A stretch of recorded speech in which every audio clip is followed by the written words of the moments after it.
जय श्री राम मित्रों। श्री राम नाम का चमत्कार। मित्रों, एक बार एक गांव में एक साधु रहते थे। सारा दिन राम राम जपते रहते थे और ढोलकी बजाकर कीर्तन करते रहते थे।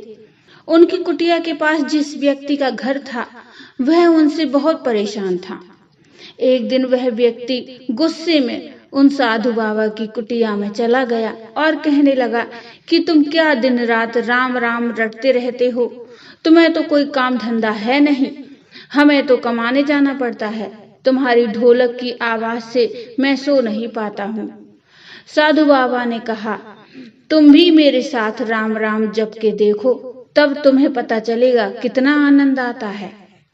उस व्यक्ति ने थोड़ा खींच कर कहा, अगर मैं तुम्हारे साथ राम राम जपता हूँ तो क्या तुम्हारा राम मुझे खाने के लिए रोटी देगा? साधु बाबा कहने लगे कि मुझे तो राम नाम की लगन लगी है। मुझे तो राम जी की ही कृपा से हर रोज भोजन मिल ही जाता है। तुम भी राम राम जप के देख लो, मुझे भरोसा है भगवान तुझे खाने को जरूर देंगे।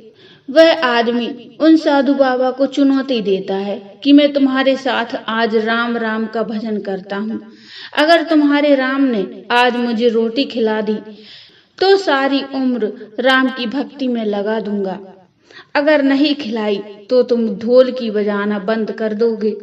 साधु बाबा ने कहा कि मैंने तो निष्काम भाव से प्रभु राम की भक्ति की है, लेकिन फिर भी मुझे तुम्हारी चुनौती मंजूर है। वह व्यक्ति साधु बाबा के साथ बैठकर राम राम का जाप करता रहा और मन में निश्चय करता है कि चाहे कुछ भी हो जाए, आज भोजन नहीं करूंगा। देखता हूँ इसका राम मुझे कैसे भोजन कराता है। राम राम का भजन करने के बाद वह सोचता है कि अगर अब मैं घर जाता हूँ तो मेरी माँ और बेबी मुझे खाने को कहेंगे और मुझे रोटी खानी पड़ सकती है, लेकिन मुझे साधु को हराना है। इसलिए वह घर जाने की बजाय गांव के पास के जंगल में चला गया। जंगल में एक पेड़ पर चढ़कर बैठ जाता है। वह सोचता है कि मैं सारा दिन इस पेड़ से उतरूंगा ही नहीं, अन्न का दाना भी नहीं खाऊंगा। इस तरह मैं साधु को हरा दूंगा और उसका ढोलकी बजाना बंद हो जाएगा। कुछ देर बाद उस जंगल में एक बंजारों की टोली गुजरती है। उन्हें भूख लगी होती है तो बंजारों का सरदार कहता है कि आग जलाकर यहीं पर खाना बना लो, अब खाना खाकर ही आगे बढ़ेंगे। खाना बनकर तैयार हो जाता है। बंजारे खाना खाने ही वाले होते हैं कि इतनी देर में बंजारों को सूचना मिलती है कि पीछे से डाकू आ रहे हैं। तो बंजारों का सरदार कहता है कि हमें यहाँ से चले जाना चाहिए, डाकू हमारा सब कुछ लूट सकते हैं। वे बंजारे खाना वहीं पर छोड़कर चले जाते हैं, पर आदमी पेड़ पर चढ़ा सब कुछ देख रहा था। कुछ समय बाद डाकू वहां पहुंच जाते हैं। भोजन को देखकर डाकू कहते हैं कि खुशबू तो बहुत अच्छी आ रही है, लेकिन यह भोजन फिर किसने बनाया है? बनाने के बाद खाया क्यों नहीं? कहीं किसी की चाल तो नहीं हमें फंसाने की? हो सकता है इस भोजन में जहर हो।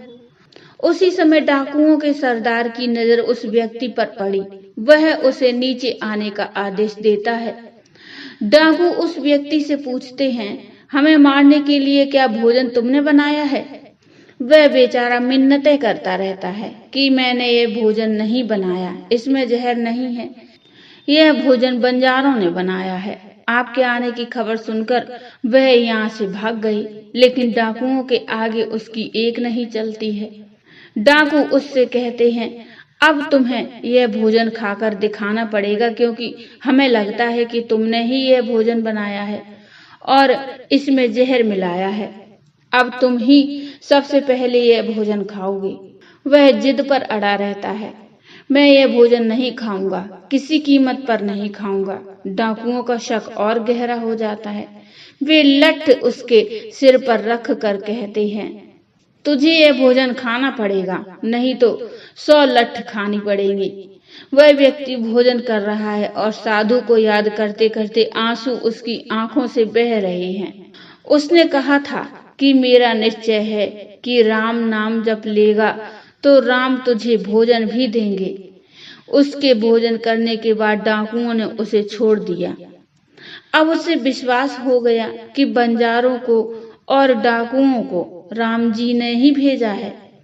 वह सीधा साधु की कुटिया में चला गया और जाकर उनके चरणों में प्रणाम किया और उन्हें सारा वृत्तांत सुनाया। अब उन साधु बाबा से भी ज्यादा उसे राम नाम की लगन लग गई। उसने अपना पूरा जीवन राम जी को समर्पित कर दिया। तो बोलो जय श्री राम। मित्रों, ये छोटी सी कहानी आपको कैसी लगी मुझे कमेंट में बताइए। कमेंट में जय श्री राम अवश्य लिखिए। कहानी अच्छी लगी हो तो लाइक करिए और चैनल को सब्सक्राइब कर लीजिए। मिलते हैं एक नई कथा नया प्रसंग लेकर, तब तक के लिए जय श्री राम।